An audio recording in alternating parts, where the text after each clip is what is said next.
สบายดีพี่น้องสุขุสุขคนเด้อที่เข้ามาเบิ่งซ่องกินกับไปซ่องของใหญ่ตอนนี้เขาก็อยู่เมืองสต็อกตันพี่น้องอยู่ดีมีแฮงปีใหม่ลาวเฮาพี่น้องมื้อนี้เพิ่นฉลองอยู่ที่วัดพุทธศักดิ์สิทธิ์อยู่เมืองสต็อกตันพี่น้องถนนนี่ก็เป็นถนนที่ชื่อว่าพาร์คเลนพี่น้องอยู่เมืองสต็อกตันเดี๋ยวเฮาสิเข้าไปเบิ่งข้างในเพิ่นมาเบิ่งบริเวณของวัดเพิ่นเนาะวัดเพิ่นก็ประมาณนี้พี่น้องอยู่เมืองสต็อกตันนี่ก็วัดก็ประมาณแบบที่ว่าคล้ายๆคือกันบ่ใหญ่บ่น้อยแต่ว่าปุ่มรวมคนลาวเฮาคนเอเชียเขาหักแพงกันผู้ใดนับถือศาสนาพุทธหรือว่าศาสนาใดก็ตามที่ว่าสนใจที่เข้ามาร่วมมวลซื่นน้ำกันเนาะมื้อนี้ก็ถึงมื้อวันเสาร์พี่น้องวันเสาร์วันที่3หรือจังได๋ข้อยก็ชื่อบ่ได้เป็นเดือน5เนาะนี่ก็เป็นเจดีย์ทรายเพิ่นพี่น้องเพิ่นเฮ็ดเป็นพระท้ายเจดีย์ทรายเนาะบัดเพิ่นเวียนเฒ่าเวียนเทียนกันตอนแรงอาจสิเป็นมื้ออื่นเพราะว่าเพิ่นมีทั้งมื้อนี้มื้ออื่นวันเสาร์กับวันอาทิตย์จะมีการเวียนเทียนปักธูปเทียนบูชาพระใหญ่เพิ่นนี่ก็เป็นพระให้นาโฮดทรงหรือว่ามากราบไหว้นะพี่น้องเนาะ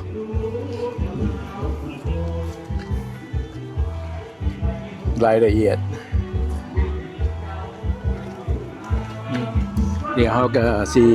ย่างไปแล้วก็เล่าเรื่องไปเรื่อยๆว่าบริเวณวัดเพิ่นมีหยังเนาะนี่ก็เป็นบ่อนกราบไหว้อีกบ่อนหนึ่งตามใส่ศรัทธา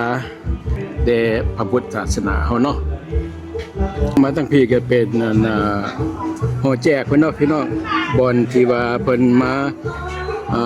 ไหว้พระรับศีลรับพรผูกคอผูกแขนนั่งล้มกันหรือว่าแล้วแต่ว่าเป็นเมนสเตทหรือว่าหอแจกหรือว่าเมนเทมเพิลเนาะ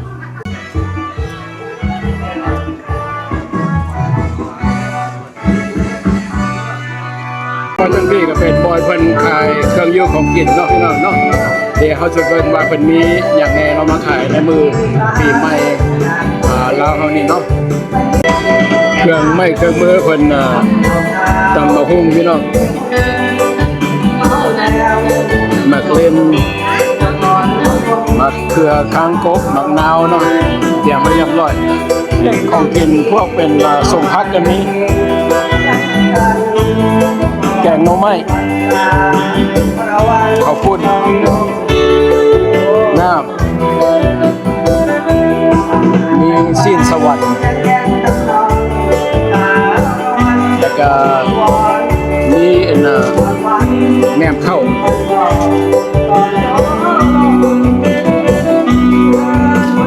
มาทางพี่ก็มี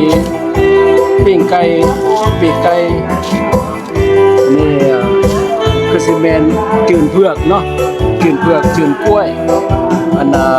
ปอเปี๊ยะเอโกรอันนี้ไม่อย่างเนาะอันนี้เอ็นเนื้อมาแน่โอ้เอ็นหัวเข้ามาตกเป็นลูกๆแล้วก็สีก็เป็นตาโดยขายจากไหนละหันจาน10 ดอลจานหนึ่ง10 ดอลโอ้โอ้สั่งเป็นโอเคขอบใจเด้อแล้วทั้งพี่ก็มีเป็นหนังที่ว่า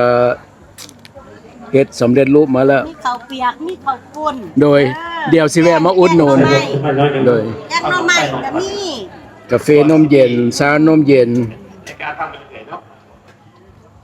มีฮอตเฮ็ดแห้งเฮ็ดบดอ่อนแห้งเฮ็ดบดอ่อนแห้งขายทงเท่าไหร่แล้วตัวนี้10 ดอลบ่อยราคา20 ดอลกะขี้เล็กโอ้มีฮอตใบขี้เล็กใบขี้เล็กตัวนี้ดอกแค่ เอาแค่ทงละ10ขี้เล็กกับทงละ10 อ๋อกี่เลยกั อั บ น ส นี้ มา ก ชิก อันกะแย่งแหงพักกะแย่ง ว่ามีอยู่ในอเมริกาเฮาสบาย มาทั้งพี่ก็ขายเสื้อผ้าขายกาแฟมีหวด มีของปิดหวด มีกระติบเข่าวเนาะโอ้เครื่องหลายแบบหลายแนวเนาะปีกไก่เพิ่นพี่น้องปีกไก่ขายปีกไก่บักใหญ่เพิ่นขายปีกละเท่าใดหั่น ปีกซ้ำ ขอบใจเด้อข้าวหลามเพิ่นพี่น้องข้าวหลามมันน่ะบังละ5ดอนเนาะโอ้เป็นตานะฮักรายการของอยู่ของกินทุกคน ปีนี้เกียร์ มีขาย ว่าเรื่องหลับ หลายอย่างหลายแนวคือกัน มันเลยเด้อเอาเดี๋ยวไว้ได้เป็นตัวทำอย่างเงี้ย ชื่อมันเป็นลอยข้างนอก มะพร้าวสดอันละ$5มีน้ำมะพร้าวมีกาแฟนมเกี๊ยบหมูแจวพริกผงข้าวคั่วนี่อันละ$15โอ้ข้าวคั่วใส่ลาบใส่ก้อยเนาะเกี๊ยบหูหมูชิ้นสวรรค์ชิ้นหลอดหรือว่าบีฟเชอร์กี้ไข่ลูกสมพักแก้วบองสมหมูมักม่วงดิบมะม่วงกินส้มก็มีขายจะได้เนาะ น้องติด10 ดอนข้าวคั่วปักพริกเกี๊ยวหมูปีกเจ้ากี้10 ดอน ไอ้ลูกกับ10 ดอน เอาอย่างนี้ ขอบใจเด้อ หลักว่าเยอะไปหลักก่อนเนาะ ลูกค้าก็เริ่มเข้ามาอุดหนุนซื้อของอยู่ของกิน ว่าตะเกียวที่ มาทั้งพี่ก็มีขายนอกขายน้ Vietnamese coffee, coconut ำ Vietnamese coffee buffet. มึงเจ้าคนลาวบ่โอเค Happy New Year สบายดีปีใหม่โชคดีปีใหม่เด้ออยู่ดีมีแฮงอายุมั่นขวัญยืนนี่น้ำบักลำไย A cup, $6. โอเค มีอันกาแฟของเวียดนามนั้นVietnamese coffee must be doing lemonade Yeah. น้ำบักนาวขายกันจะได้ $7 cup, but then refill $5. $7 refill $5 โอเคโอ้ราคาก็โอเคเด้ Get the Thai pink drink. Oh, the pink drink? Okay. น้ำอ้อยทุกคน it's a sugar cane juice ขายกันจะได้เนาะน้ำอ้อยตัวน้อยได้$5แม่นบ่ตัวใหญ่อัน$10 $10 for the bigger cup and $5 for the smaller cup น้ำอ้อย with sugar cane juice เสียบหน้าไว้อย่างอาทิตย์แล้วก็ฝังลงดินถ้าเสียบหน้าซึ้งๆมันบอกค่ะเวลาเขาฝังลงดินมันเป็นตาแบบนี้ ฟังลงดินบอก ประมาณ2 อาทิตย์แล้วมันสิออกหน้า โอ้จุมอโร่ ก็อยู่เมืองเสก โอ้ไม่สิ โอ้อยู่เมอร์เซดเพิ่นปลูกเองขายเองพี่น้องทุกคน ในงานปีใหม่เพิ่นสิมีมื้อนี้พวกกันลูกศิษย์เนาะใส่อัวปิ้งซีดปิ้งใส่อัวป่าปั่นใครจะได้เนาะไข่ปิ้งนี่ เสียบนึงหาดอน โอ้เป็นตาแซ่บ ปิ้งมันเนี่ยมันหักแตกเขาปิ้งแล้วมันแตกเลย มันฮ้อนเด้ซาลาเปาแจวส้มปลาแจวเบิ่งคล้ายๆคือเจียวปลาแดกตัวนี้เกี๊ยบหมู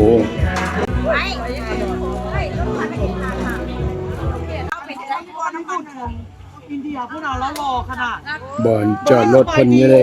วัดเองพี่น้องจอดฟรีก็เดินวัดบ่อนจอดรถกับประมาณนี้พี่น้องเฮาก็เริ่มเข้ามามวนซื่นกัน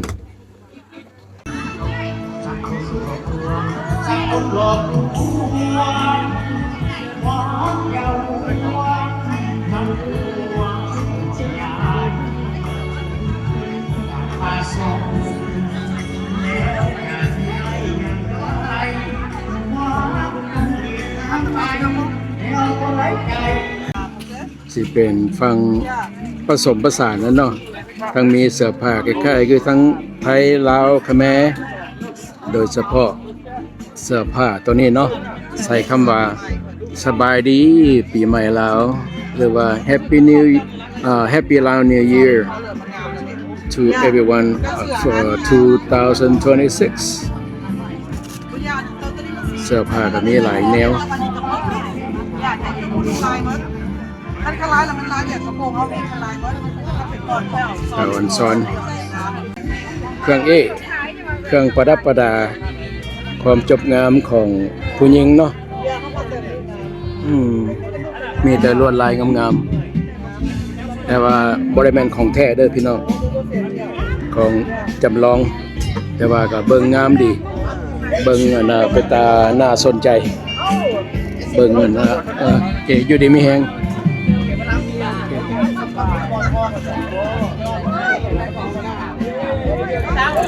ราคาเท่าไหร่เนาะตัวนี้$25 โอ้ย this one is $25 looks so pretty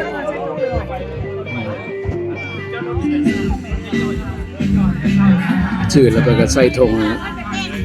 น้อยๆให้ห้านขายน้ำอ้อยเนาะ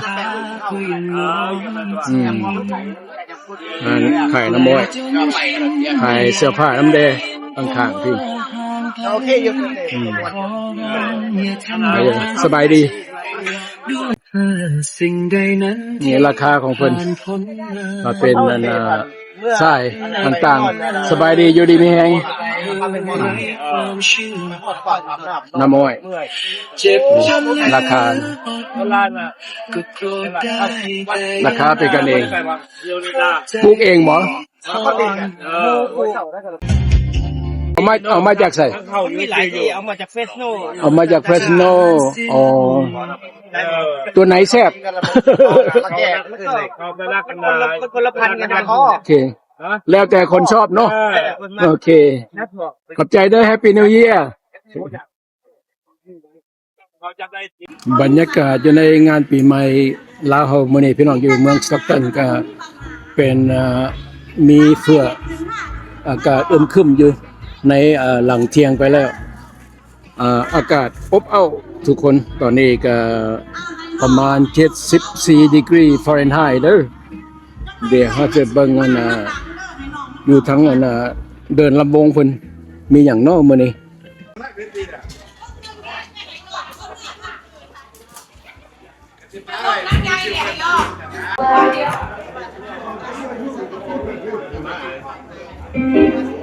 รอบลำวงเพิ่นทุกคนรอบธรรมดาเพิ่นเอาซาวด์รอบพิเศษ$30ขึ้นไป It's a regular round is $20 and a special round is $30 and up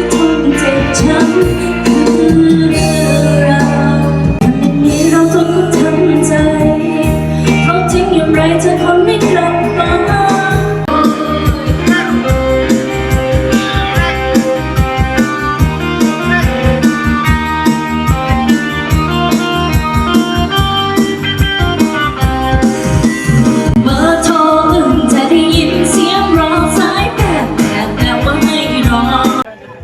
ใส่กรอกอีสาน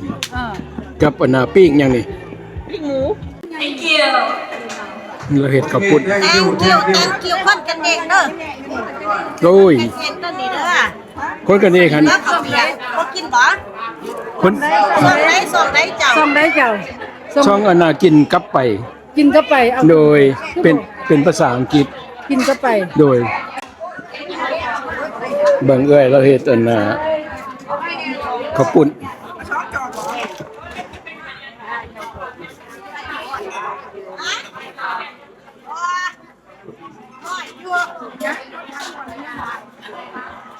ขายถ้วยเท่าไหร่ข้าวปุ้นเจ้าถ้วยเสียบข้าวเปียกกะเสียบตอนเสียงกันตะมาเนาะวันนี้เนาะ$10ข้าวปุ้นเดี๋ยวเฮาสิออเดอร์ข้าวเปียกเพื่อค่อยเอาข้าวเปียกอันนึงเด้อข้าวเปียกถ้วยนึงโดยทางเดียวเนาะ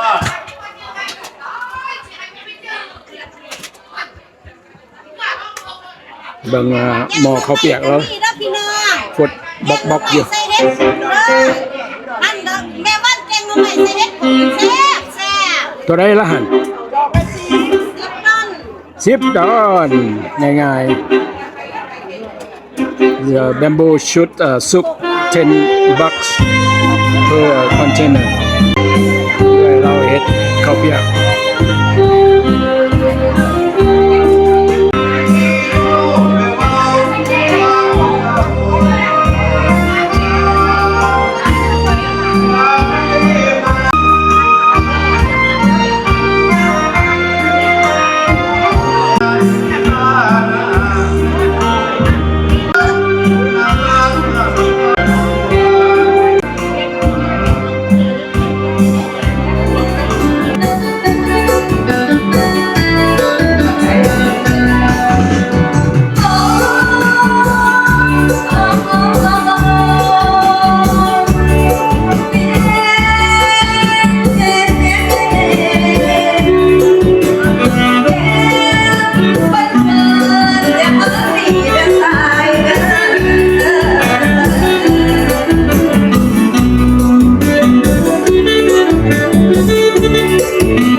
ว่าน้องได้ง่ายอย่างนี้ห่างกัน2 ปีคนดีก็เปลี่ยนเป็นพันหลอกให้ลงคอ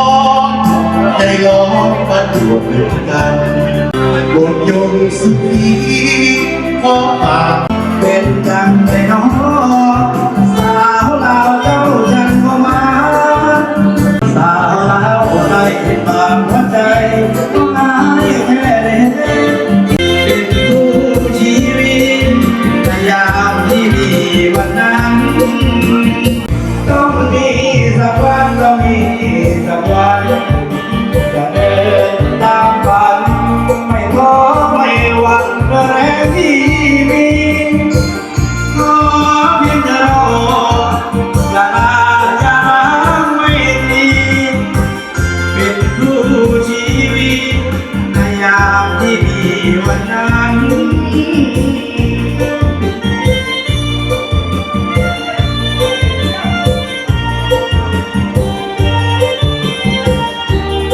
เอามาฟังเสียงเซียววันนี้เนาะ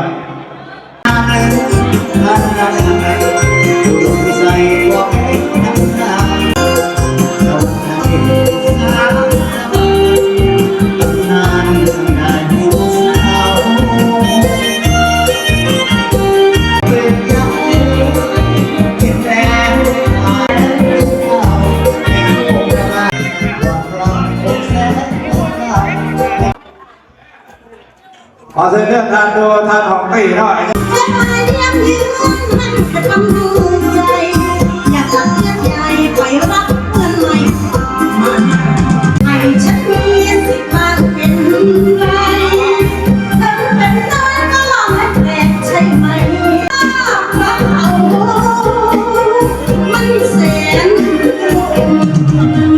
เก่า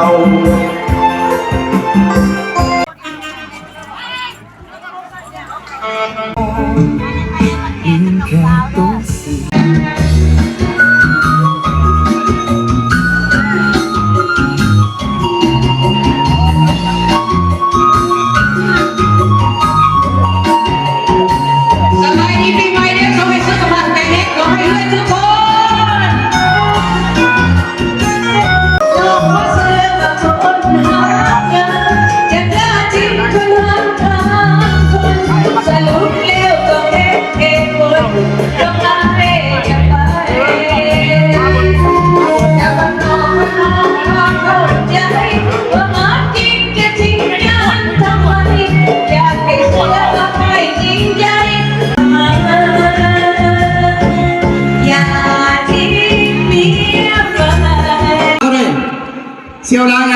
นะสินะคนเจ้าสู้รูปรอคนนี้ท่านดูท่านกี้ท่านหมายแล้วก็ท่านเก่งแล้วก็ท่านสีทานคนนี้เอาขอเสนอได้เลยเด้อเพื่อผมมันเพียงคนเอาก้าวขึ้นมาแล้วเอาคนนี้วอดมาที่เองเลย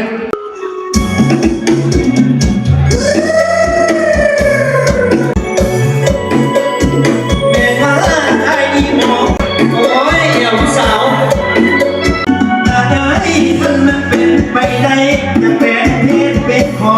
น้องเอ๋ยถ้าจะตายเป็นคอให้นางน้ำตา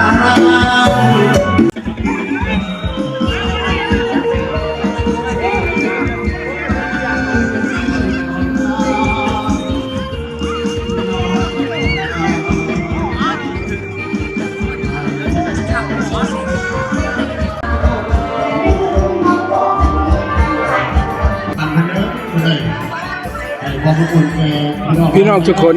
มาฮอดตอนนี้ก็สมมาพอควรแล้วเนาะเราสิได้ขอปิดคลิปนี้เนาะแล้วค่อยมาพบกันใหม่ในคลิปต่อไปท้ายสุดนี้ก็บ่มีหยังหลายก็ขออวยใส่ให้พรแก่พี่น้องทุกคนที่เข้ามาเบิ่งคลิปนี้เนาะขอให้ทุกคนมีความสุขกายสบายใจมีเหือมีแห้งในการต่อสู้ชีวิตต่อไปในสังคมหรือว่าปัจจุบันนี้และก็ให้ทุกคนมีความ น้ำด้วยในน้ำพรคนใดจากเมืองสต็อกตัน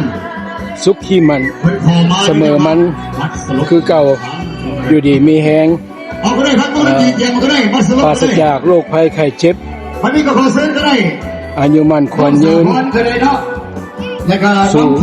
ต่อชีวิตกันต่อไป จากสหรัฐอเมริกาเนาะเนาะ แล้วก็ขอให้ทุกคนสุขีในวันปีใหม่ลาวเนาะปี 2026 จากเมืองสต็อกตันแคลิฟอร์เนีย ผมได้มีส่วนในใครเนาะ and happy healthy everyone happy Lao New Year 2026 to all of you bye bye จาก Stockton peace